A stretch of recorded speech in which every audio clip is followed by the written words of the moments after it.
Hey, welcome back, everybody. I'm MD. SI. Jane.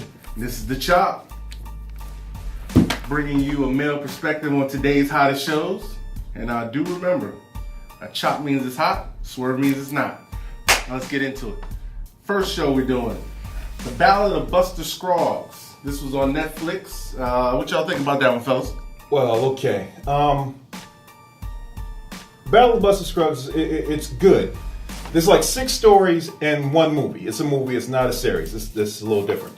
We'll talk about toward the end, next to the last show. It was the girl who got rattled. A story about a girl named Alice. Her brother is trying to basically marry her off to some business partner. So they go on the trail with the wagons and all this. The brother dies in the process, but he's hired all these dudes to get things done. Right. So she has no money and she can't go back because she has no family. Turns into a thing. Oh, Alice, by the way, is what's her name? Zoe Kazan. Yeah. Now you'll know her from The Deuce. Oh, okay. Yeah, she was in The Deuce. She was James Franco's wife in the beginning. Right. So that was kind of cool. Okay. But back to the trail. She falls in love with the dude Billy Knapp. Billy Knapp is he's leading the wagon trail and everything, and his homeboy Mr. Andre, I think it is. He's with him. That they're just going on the thing, and since she has nobody to lean on, he's teaching her. Mm-hmm. So while he's teaching her and everything, they fall in love. So it turns into a love story. But it's a sad love story because she ends up getting murking herself at the end. Wow. I don't want to ruin it, but it's horrible what happens. But that's what you get, a lot of that in this show.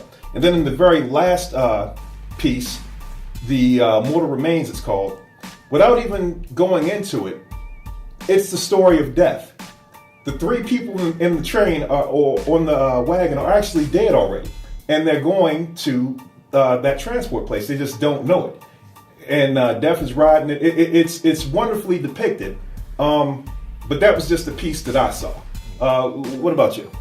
Well, I mean, for me, the Ballad, to be honest with you, I struggle with this show. You know, it was like from the very beginning, you know, it was a little weird for me. You know, it started off with the country western music and the cowboy, you know, strolling and singing at the same time. And for me, I'm not really into musical, so that for me starting out in the beginning, I was like a little bit turned off. But you know, as it went on, you know, the stories got more in depth, and the 2 stories that I saw was the one called Meal Ticket, and Meal Ticket was a very sad story of 2 men lonely on the road, you know, trying to make earning money basically by doing sideshows. Mm-hmm. You know, they were going from town to town, and the one character in the story is Liam Neeson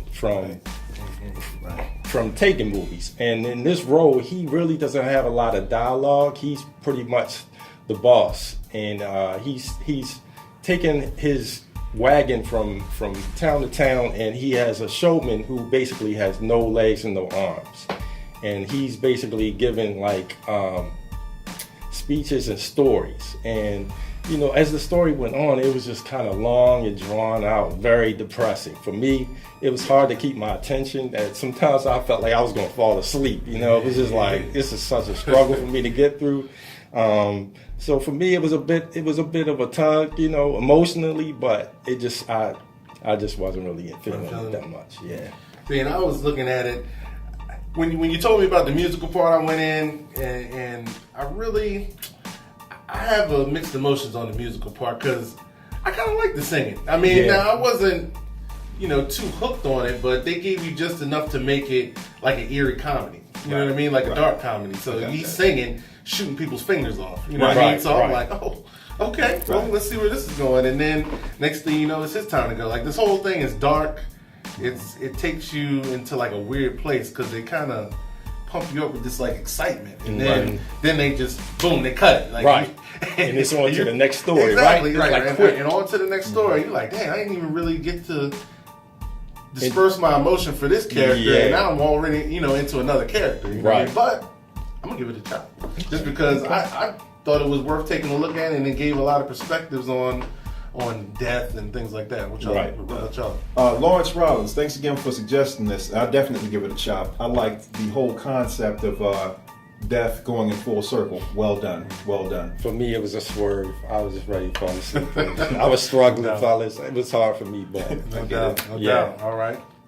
Moving right along. Next show that we looked at was Homecoming. Homecoming. This was on Amazon Prime. Amazon Prime. We were going to do all Amazon last week, but Amazon shows they go into the second season, and if you pick up in the second season, you will be lost. But this is brand new, so this is a good show to start from. Yeah, definitely. Yeah. Fellas, I was feeling Homecoming. Yeah. Julia Roberts was in this joint, and like she was somebody else. She wasn't Pretty Woman, that's for sure. She was more like Scary Woman in this, with mental issues. The show. It was very, very interesting because they gave you this. I don't know if you fellas are familiar with Brian De Palma. He's a director, made a lot of stuff in the 70s and 80s, real suspense stuff, and he took a lot of his ideas from Hitchcock. And if you watch this show, you're going to get these different camera angles, these weird colors, different shifts between, past and future and present. It's a lot of switching around, and the characters, they draw you in from the beginning because you don't really know what's happening. You're experiencing, the setup is like troops coming home from the war, and they're basically having to go through therapy sessions in a specific center. And with Julia Roberts being the centerpiece of the story, she's basically bringing these soldiers in, and they're trying to get them back to themselves, to be inducted back into society. And that's where it starts to like spin off from there, because you really don't know what's going on. The show jumps around a bit, but I definitely enjoyed it. What did you fellas thinking about it? Yeah, look, I thought it was great. Julia Roberts, I mean, when you start getting the heavy hitters on your series, you know you're going to get some good delivery. So she gave you some good pieces. The guy, what's his name, Stephen James, the black dude, the soldier that came in from the one show off of Fox with the cop being shot. Right. And I really enjoy him, man. Like he takes you on a wide range of emotions, and I think he really played his part well. Because we only reviewing the first episode, but they give you a little bit to go on to pull you back in to make you want to keep watching. Right. What do you think? See, Bobby Cannavale was in it. And he's always great in everything I see him. He's in all the great shows. Yeah. And he always plays that perfect role. Perfect role all the time. Julia Roberts, her being so mixed, trying to figure out what direction she's going in, even though she used to run these basically PTSD soldiers who aren't even PTSD. These are like ticking time bombs waiting to go off at any minute. I think that was extremely well put together. And they got my guy, Jeremy White, who, if any of you watch Shameless, he's in it, but they only give you a snippet of him in the first episode, but I'm pretty sure he's going to be a Hellraiser. Just waiting to see that happen. So I loved it. I can't wait to watch the rest of it. Too. Sam Ismail did this. Mr. Robot. Mr. Robot. So if you like Mr. Robot, the feel that you got in that show, it's going to give you that same kind of tenseness and suspense. That show was like so good, and that's how I felt when I was watching Homecoming. Right, even with the credits, like you notice, like with the credits, like the way he still has like the scene still going, but like the credits and I really like the music, the production. Yeah, it like was good. Throwback. Only 10 episodes. Yeah, only 10 episodes. Very short, and they're only 30 minutes, so you can watch this is it a quick. Good show. Yeah, this is a good show. So on this one, I'm definitely giving it the chop. Chop across the board. Good stuff. Yeah. All right. Next up, we got Gracie and Frankie on Netflix, and this was an interesting show. From the beginning, you got Lily Tomlin, and you also have Jane Fonda. Martin Sheen. There's a lot of heavy hitters in this show. And for me, this show is definitely geared towards the older audiences.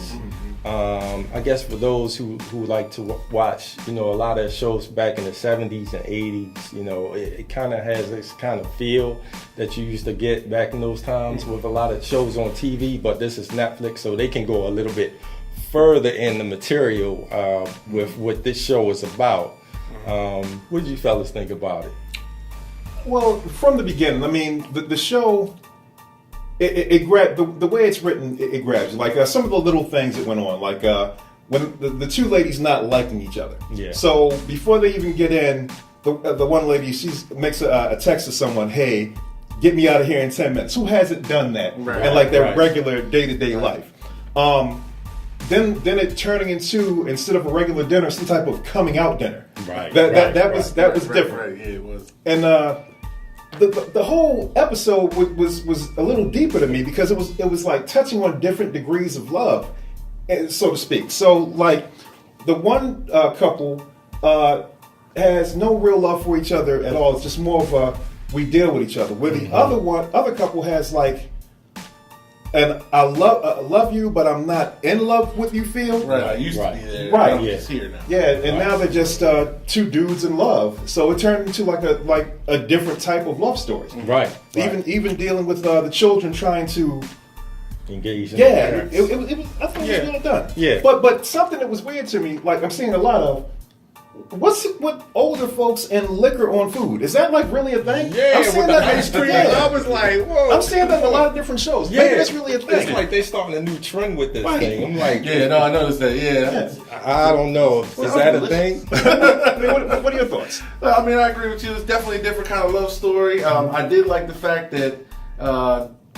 Not Jane Fonda's character, but Lily Tomlin. How they were on the beach, she had her, she was doing her meditations. Yeah. She was the and yoga she master. gave her the peyote with the pills, and they had a nice little trip there, and I did enjoy it watching that. Still confused because I only watched the first episode. Still confused on how the black guy is related to any of them or where he comes from. They'll probably fill that in later because I have no idea where he came from. Yeah, but. You know, all in all, they told a story. I like Martin Sheen. I like the dude from Law and Order. Right. They're blending it together for you. Michelle Sandler. Thank you, Michelle. Thank you, Michelle. Yeah, thanks, Michelle. Yeah, you introduced us to something brand new. A little bit different. A little bit out of our realm, you know. Well, this one, I'm definitely giving the Swerve. Swerve. But thank you. Thank you. Next up is Robin Hood. Yes. Chop was on scene. I don't know if you guys saw some of the footage in the beginning, but we were out there having fun at the movies. You know, we went to check out Robin Hood. It was really a different take on Robin Hood. I know we've seen Robin Hood with the Kevin Costner movies. We've seen him with my guy from, I forgot his name now, from Gladiator. Russell Crowe. Yeah. He did his take on Robin Hood. Now we got the new guy who did his take on Robin Hood. Egerton. There you go. He did a pretty good job. But Jamie Foxx stole the show from me. Yes. He was amazing. His delivery, everything. You could just feel his energy, like the way he brought the role. He's not giving you the Morgan Freeman role from before. So you really need to pay attention to this one because they're taking it from a different perspective on Robin Hood, which I enjoy because I don't want to see the same story over and over. So they really gave you a nice look. What y'all think? Man, for me, this one was like extra special because they were trying to relate the Robin Hood story to our times now with, you know, the society that we're in, dealing with the financial state, dealing with the class, the high class, low class, and I feel like, the way that the director was like doing a lot of things with the Catholic Church and kind of like waking people up in a sense. They was dropping some jewels in this movie. So I really loved the fact that, they were trying to relate this story for this generation who really doesn't know anything about Robin Hood, but also they're used to seeing superheroes. And so Jamie Foxx, that role he took on, like him being that master, of the arts and training Robin on how to be a skilled marksman, he did his thing. Like I could tell they spent a lot of time training for this movie. So for me, man, it was definitely good. Yeah. How'd you feel? Okay. It was good. It was a good movie. I definitely feel you on the movie being made for today's youth because it was sporadic. Hey, it was, even though it wasn't a superhero show, it was here's an action scene, a little bit of information. Here's another action scene, which can be good, but it was like a kid's love story all over again, as opposed to the Robin Hood that I'm used to. that pulls you in, even with the sprinklets of reality, like the banking and the church and everything that was underhanded. They only throw it out there like, here's something for you older people, and we're now going to take it back. So I feel kind of funny about that. As a whole, it wasn't bad. Like I love the fighting scenes. The fighting scenes were great. Like Jamie Foxx really did well, but I found it weird. Like, okay, there's 2 black guys in this movie. Okay, Jamie Foxx and some other guy. So this is what's funny to me. There's a scene. I'm not going to ruin the movie, but there's a scene where they're trying to cause a diversion, and Jamie Foxx, who's Little John in the movie, makes the diversion and they escape. So the whole time I'm watching this, I'm thinking to myself, wait a minute, there's 2 black guys. Go find one of them. There's your answer. But that's my take on it. Yeah, I mean, they had the arrows going like bullets. They was two. Yeah, absolutely. They had a machine gun arrow shooter like that. Yeah, that was crazy. That, for me, that brought out the kid in me. I was like, yo, I want to see that. Right. But I'm gonna chop it. I say go check it. Let me see what you think. Yeah, I definitely want to chop this one. I mean, I just felt like it gave me what I needed for this movie, so I definitely give it a chop. Me, I'm gonna give it the Swerve. I'm only giving it the Swerve because I have seen this before. It's spin on Twilight or Teen Titans. Same deal. So, Swerve. All right. And finally, folks, the last movie that we went to go see this week was Creed 2. Well, let's start with you. What are your thoughts on the show? Creed was a continuation. Creed 2 was a continuation of the last Creed that came out. I thought they put it together really well.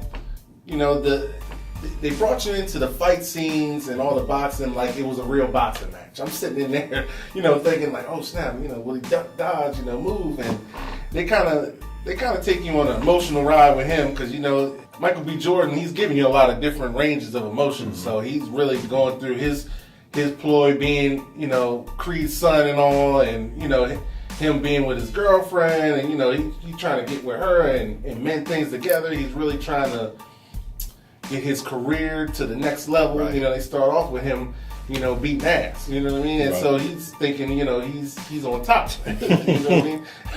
And we in the movie theater, we giggling at all the part, just having a good. It was just a good fun movie. Just a fight movie. You got Rocky in there. You got Felicia Rashad, who Man, love her. I love her. Like yeah. She definitely gives you what you need, and she just as slick, like an old head slick though. You know what I mean? I really like that. What y'all feel about it? Man, for me, this episode of Creed 2, it took me back to actually Rocky. The actual they added a lot from, I believe it was Rocky 5, where they took some elements of the story with Drago and Rocky, and it's kind of similar to the fight that Creed had to go through with Drago's son. And it was like, first they fought, and then the story goes along where it's like, one's down and then the other one has to get picked back up, and then they're transporting the fight to another country. I don't want to give a lot away, for those who haven't seen it, but they took a lot of elements from the old movie and kind of reinvented the wheel. So it was kind of like, for those of us who remember the old Rocky movie, it was kind of like watching the same thing over again, but for a new generation. For the people who don't know, haven't seen that Rocky movie, they wouldn't understand where this is coming from. So it was a good movie. They tug with your emotions just like the old Rocky movies did. Had a lot of good fight scenes, a lot of good training scenes. My man Wood Harris was picking up the role from his dad, being Apollo's original trainer. So it was like they were just kind of like passing the torch in the movie. So I enjoyed it. It was a good movie. I mean, then again, you've seen one Rocky movie, you've seen another. So Creed is taking on the Rocky, franchise and running with it. Right. So yeah, the woman Bianca, which is Creed's lady in the show, this has to be the best woman I've ever seen played in a show. She's the most ride or die, I'm going to ride with you woman, any show, hands down. Absolutely excellent. Now, in the movie, I'm not going to ruin the movie, but there's smack talk for boxers, which is kind of a common thing. But when you're smack talking and the other guy, one, doesn't fully understand you, and two, your fight is like less than an hour into your movie, you know what's coming next. This guy gets knuckles like it's nobody's business. It was amazing. The fight scenes were very, very well played too, because there were times when I found myself like getting overly pulled into the scene. Like I had to remember, like I'm watching the movie. This is not a real boxing match. That was very well done. I really enjoyed that. And at certain times, the movie felt like I was watching more of a biography than a boxing show. So they did good with the transition back and forth. I loved it. I thought it was extremely well done. There's no way possible I could possibly not give this movie the chop. This is the best. Definitely. For me, it's definitely getting the chop. Yeah. Hard chop. Yes. Hard chops. Yes. I enjoyed it. It was a great experience. Mm-hmm. You know what I mean? And that's our time today, folks. So definitely make sure you subscribe to us on YouTube. Follow us as you see the links below. The Chop on Facebook. The Chop series on Instagram. We appreciate y'all tuning in, and we'll see you next week. Yeah.